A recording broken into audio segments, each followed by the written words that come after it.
Welcome back, everyone. You guys sent in a ton of searches and headlines about Trump's 2025 State of the Union, so it's pretty clear Oh, yeah. you're not just curious about what he said, but what everybody else was thinking, too. Right. Which is a smart move. It's 2025 and Yeah. Trump is back in office. What a It's time wild. to be alive, right? It is indeed. A State of the Union is always kind of fascinating. Right? Yeah.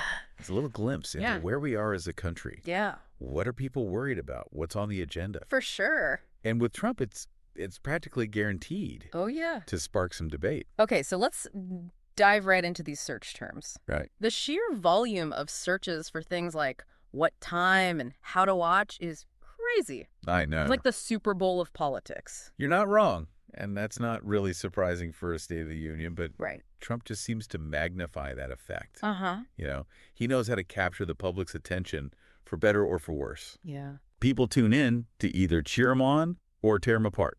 And speaking of tearing things apart, look at all these searches for fact check, Oh, yeah. highlights, and transcript. It's like you wanted a play-by-play analysis before the speech was even over. That's so true, and it points to how we consume information these days, right? In a world of instant news and social media, Yeah. everyone wants to be in the know immediately, Yeah.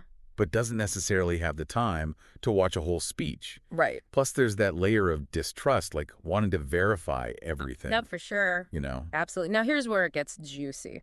We've got searches for woke, meaning drill, baby, drill, Okay. and balance the federal budget. Interesting. These aren't just random searches. These sound like potential sound bites from the speech itself. You're picking up on some major clues here. Yeah.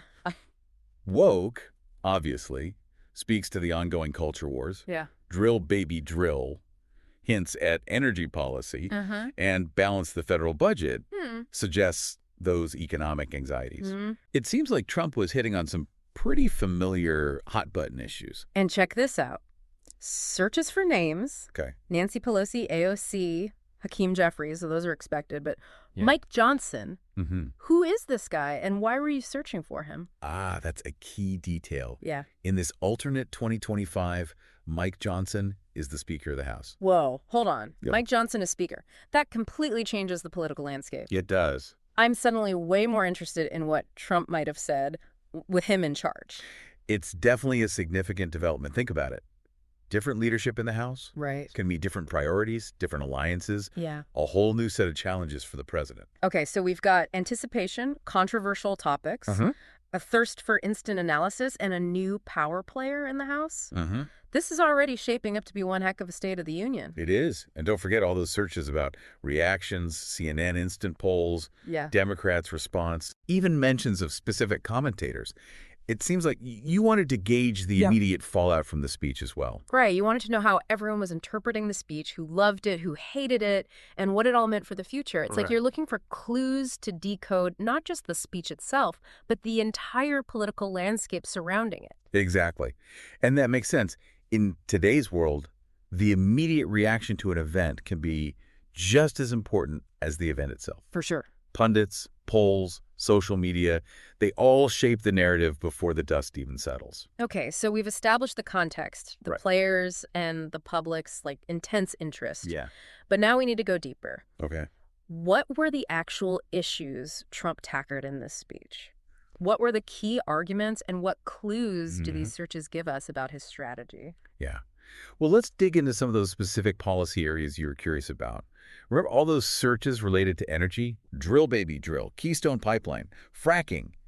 It seems like energy policy was a major focus, and you wanted to know exactly what Trump was proposing. You're right, energy is always a hot-button issue. Always. But in 2025, what was the context? Was it about climate change or is it more about energy independence?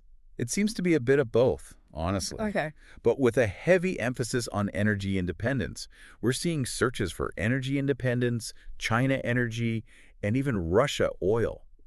This suggests Trump might have been framing the issue as a matter of national security, possibly even drawing comparisons to foreign adversaries. That makes sense. It's classic Trump to frame things in terms of competition and dominance. Oh, for sure. America First was one of his big slogans, wasn't it? Absolutely. And we see that echoed here with searches for Make America Energy Dominant again. Exactly. And those kinds of slogans resonate deeply with his base. Yeah. It taps into a sense of national pride, but also underlying anxieties about America's place in the world, Yeah. especially when it comes to economic power and influence. But energy independence often comes with environmental concerns, right?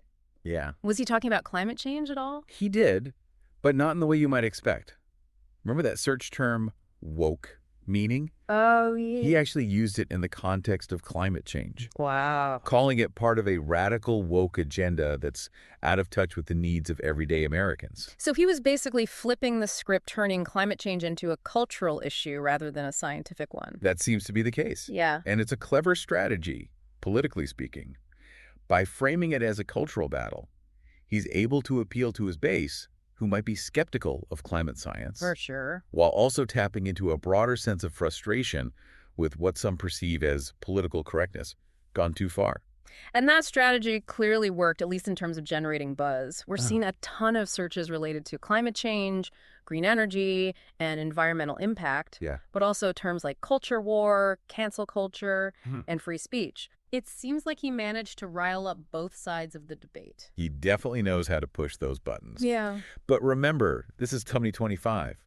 We have to consider how the political landscape might have shifted since his previous term. Right. What were the major events leading up to this State of the Union? Yeah. Were there any specific crises or controversies that might have influenced his approach? That's a great point. We can't just analyze the speech in a vacuum. We need to understand the broader context. For example, remember how we talked about Mike Johnson being the Speaker of the House? Right. That suggests a Republican majority in Congress, It does. which would give Trump a lot more leverage to push his agenda. Absolutely. And it makes you wonder how much of his speech was tailored to appease that Republican base. Yeah. Was he trying to solidify his support within the party, or was he aiming for a more bipartisan approach? Well, based on the searches we're seeing, it doesn't seem like he was particularly interested in bipartisanship. The sheer volume of searches for Democrats' response and CNN instant poll suggests that people were expecting a strong reaction from the opposition. And they probably got one. Mhm. Trump is rarely known for his subtlety, Right. especially when it comes to criticizing his opponents. Okay, so we've covered energy and climate change, two highly charged issues that clearly dominated the conversation surrounding the State of the Union. Right. But we also saw a lot of searches related to the economy, terms like inflation, jobs, and balance the federal budget. Yeah. What was Trump's message on that front? Well, let's open up the transcripts and see. Redaction. This is where things get really interesting because based on these searches, it seems like you were looking for concrete solutions, not just rhetoric.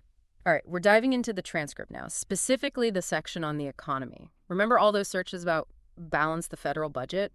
You were clearly interested in how he planned to tackle that issue. And he addressed it head on, Okay. calling the national debt a colossal burden. Right. He pointed fingers at previous administrations for reckless spending. So classic blame shifting. Pretty much. But did he offer any actual solutions? Or was it just talk? He did outline a few broad strokes, like cutting wasteful programs, streamlining bureaucracy, renegotiating trade deals. Those are some of the key points. Okay. He even used the phrase fiscal responsibility, which Really? which might surprise some people familiar with his past policies. Yeah, fiscal responsibility isn't exactly a term I associate with Trump. But it's interesting that he chose to frame his economic message in these, patriotic terms, talking about restoring American strength and making the country a global economic leader again. That's a really astute observation. Yeah. He's cleverly linking economic policy to national pride, which is a powerful motivator, Yeah. It plays into that deep-seated desire for America to be seen as a dominant force on the world stage. And looking back at the searches, it seems like that message resonated with a lot of people. We see searches for jobs, manufacturing, and American-made, all pointing to a desire for a strong, self-sufficient economy. Absolutely. Those searches suggest an underlying anxiety about economic security and a longing for the days when American products and industries were globally dominant. Trump is tapping into that nostalgia and promising a return to greatness. But we also saw searches for inflation and cost of living issues that hit people's wallets directly. Did he address those concerns? He did, but in a way that might be frustrating to some. Instead of taking responsibility, he blamed those issues on external factors, Okay. like global supply chain disruptions and the energy policies of weak foreign leaders. Oh, wow. It's a way of deflecting blame while still acknowledging the very real economic anxieties people are facing. Right. So taking credit for the good, deflecting blame for the bad. Pretty much. It's a familiar pattern, right? But beyond the economics, what else stood out to you in this speech? What other insights can we glean from these searches? Well, we can't ignore that cluster of searches around woke, meaning culture war and cancel culture. Remember how he linked woke to climate change?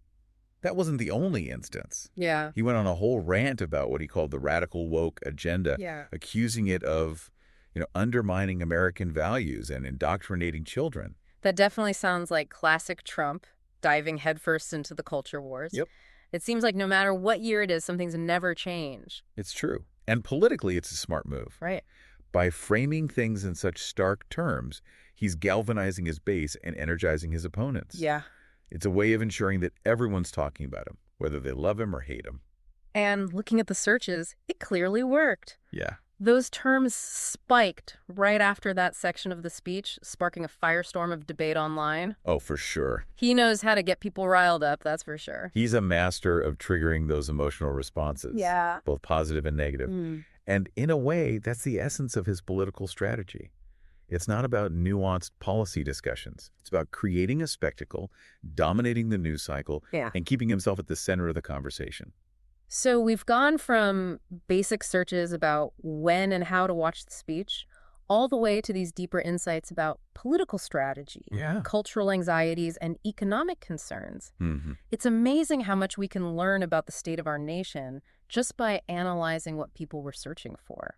It's like we've pieced together a puzzle using these digital breadcrumbs to reveal a bigger picture, Yeah. We see the issues that are top of mind for the public, the political strategies at play, and the anxieties that are shaping the national conversation. Exactly. And the best part is, this is just the beginning. Right. We've provided the context, the analysis, and the key takeaways. Now it's up to you to dive deeper, explore the transcript, and form your own opinions. And who knows, maybe this deep dive has sparked your curiosity to explore other State of the Union addresses, to compare and contrast different presidencies, to see how the issues in the rhetoric have evolved over time. Yeah. There's a whole world of political discourse out there waiting to be explored. That's the beauty of it. We're not just giving you answers. We're giving you the tools to ask better questions, to think more critically, and to engage with the world around you in a more meaningful way.